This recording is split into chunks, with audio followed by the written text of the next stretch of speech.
देखिए, पौधों में कायिक जनन, जिसे वेजिटेटिव रिप्रोडक्शन कहा जाता है, कायिक जनन कहिए चाहे कायिक प्रवर्धन कहिए, ये दो प्रकार का होता है। एक प्राकृतिक कायिक जनन, दूसरा कृत्रिम कायिक जनन। यह जनन का सबसे आसान विधि है, क्योंकि इसमें पौधे की शाखा को काटा जाता है, कहीं से उसके भाग को अलग कर दीजिए। पौधे के शरीर में 3 भाग मुख्यतः पाया जाता है, या तो उनके पत्ती द्वारा, या तो उनके तना द्वारा, या तो उनके जड़ द्वारा। और पौधे में जो 2 प्रकार का होता है, एक प्राकृतिक कायिक जनन, दूसरा कृत्रिम कायिक जनन। प्राकृतिक कायिक जनन कितने प्रकार होता है? 3 प्रकार का। आप लोग बोल सकते हैं हाँ, ऐसा नहीं है। कितने प्रकार होता है? 3। पहला क्या है? दूसरा, ये प्राकृतिक का अर्थ है, यानी यहाँ पर मानव का कोई हस्तक्षेप नहीं है। इसका उदाहरण क्या हो सकता है? जड़ों द्वारा का डेलबार्जिया, यानी शीशम के पौधे में देखा जाता है। तनों में क्या हो सकता है? गन्ना हो सकता है और दूब घास हो सकता है। सही ना? तनों द्वारा क्या प्रकार होता है? दो, एक वायवी तना, दूसरा अर्धवायवी तना। अच्छा, गन्ना कौन सी तना कहलाएगी? वायवी तना। और घास? ठीक है। अगला कौन है? अच्छा, इसका परिभाषा क्या हो सकता है बताओ?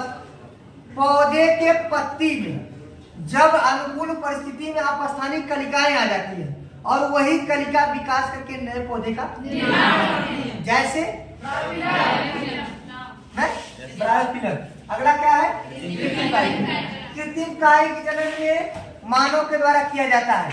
ये भी पौधे की शाखा को अलग करते हैं। इसमें भी पहला इसमें क्या है? दूसरा क्या है? तीसरा क्या है? सही है? बाई कटिंग, बाई लेयरिंग और बाई ग्राफ्टिंग। सबसे आसान विधि कौन है? सही है? आप बताओ, किसान द्वारा कलम विधि का प्रयोग क्यों किया जाता है? क्योंकि कम समय में उनको फसल तैयार हो मिल जाता है ना। कम समय में उनको फसल तैयार मिल जाता है, या कम समय में अधिक पौधे बना। आप बच्चे बताइए, अगर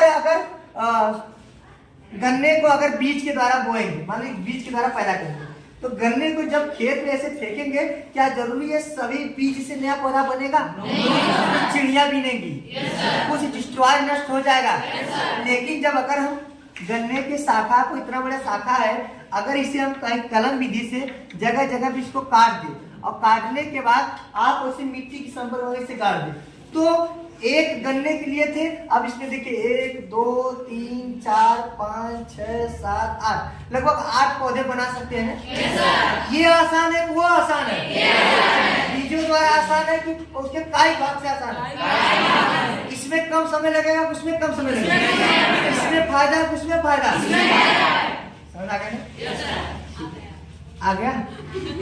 चला रिकॉर्ड घुमा दो। अब देखिए, अगला क्या है? दाग लगाना। अगला क्या है? दाग लगाना, जिससे अंग्रेजी क्या कहते हैं? By layering. अब देखिए, इसमें क्या होता है? पौधे के शाखा को अब झुका देंगे। इसमें पौधे के शाखा को झुका देते हैं।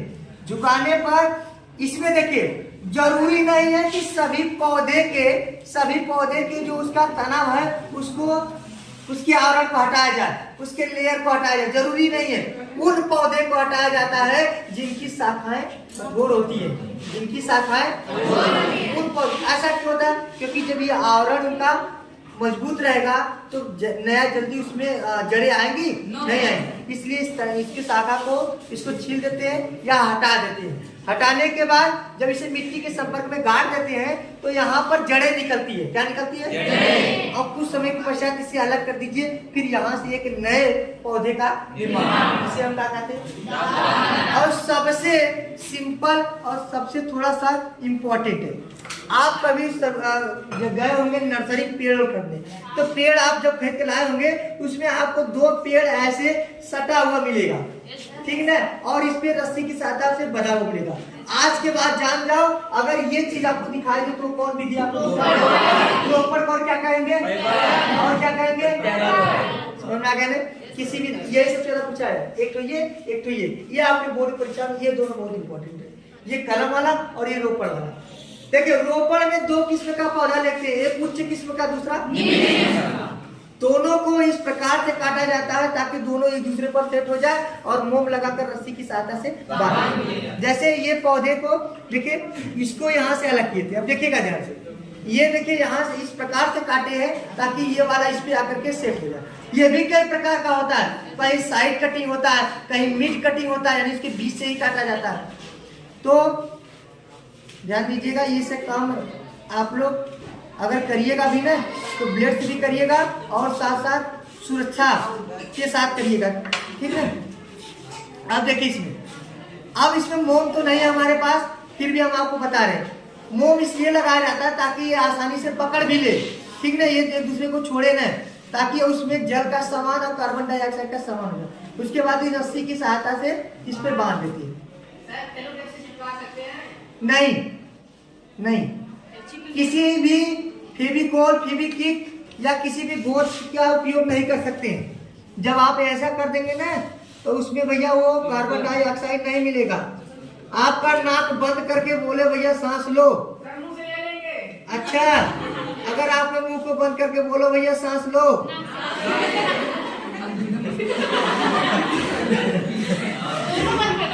हाँ, तो ऐसा देखिए बंद नहीं रहा, इस प्रकार से आसानी से बांधा जा सकता है, ठीक है ना। आप लोग ऐसा कर सकते हैं, घर से करिएगा भी, ऐसा करिएगा भी। हो सकता है कि अगर आपके हाथों के द्वारा इस प्रकार के प्रैक्टिकल से अगर नया पौधा पकड़ भी लेता है तो आपको गर्व होना चाहिए कि इस प्रैक्टिकल के माध्यम से हम नए पौधे का निर्माण कर सकते हैं। समझ में आया? आ गया ना? तुम्हें घुमा जाऊँ नटवा कहाँ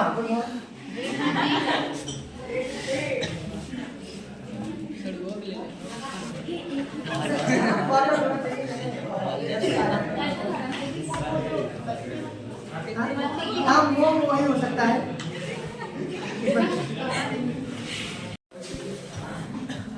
ये तो हम जोड़ देंगे ना, जोड़ के बनाएंगे।